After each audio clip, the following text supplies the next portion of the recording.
La B6 vous offre le journal de l'économie.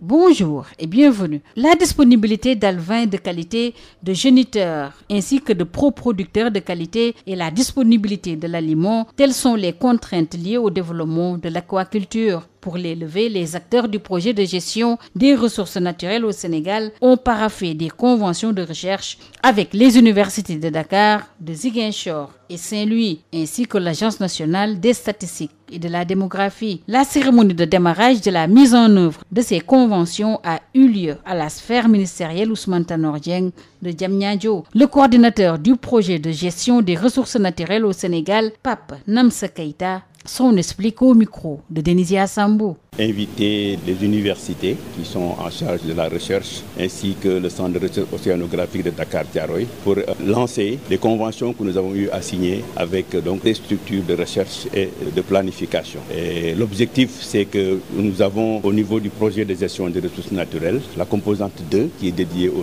ministère des Pêches qui voudrait donc valoriser d'abord les produits de la pêche à travers le fumage. Et nous avons donc une convention avec l'université Hassan Sek de Ziguinchor pour pouvoir vraiment avoir des produits de qualité qui seront donc mis sur le marché, notamment au niveau des grandes surfaces, en améliorant la qualité des produits, notamment en utilisant des combustibles de qualité qui pourront éviter vraiment d'avoir des produits qui sont dangereux à la consommation. Et en plus de cela, au niveau de cette composante 2, nous avons à développer l'aquaculture. Comme vous le savez déjà, au Conseil des ministres, le président de la République a demandé à ce qu'on relance carrément cette aquaculture-là. Et pour cela, nous connaissons toutes les contraintes liées au développement de l'aquaculture, à savoir la disponibilité de l'alevin, qui est très importante, des alevins de qualité, la disponibilité des géniteurs, des reproducteurs de qualité et la disponibilité de l'aliment. Ce sont vraiment les grandes contraintes que nous avons pour développer l'aquaculture. Donc pour lever ces contraintes, nous avons signé des conventions avec la recherche qui nous apportent des solutions, d'abord au niveau du choix des reproducteurs et également au niveau donc,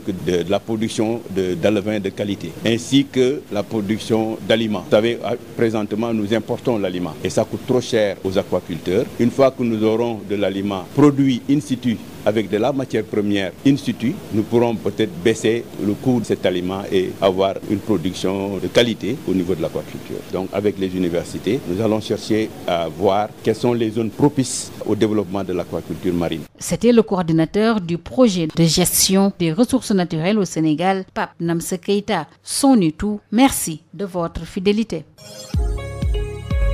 La B6 vous a offert le journal de l'économie.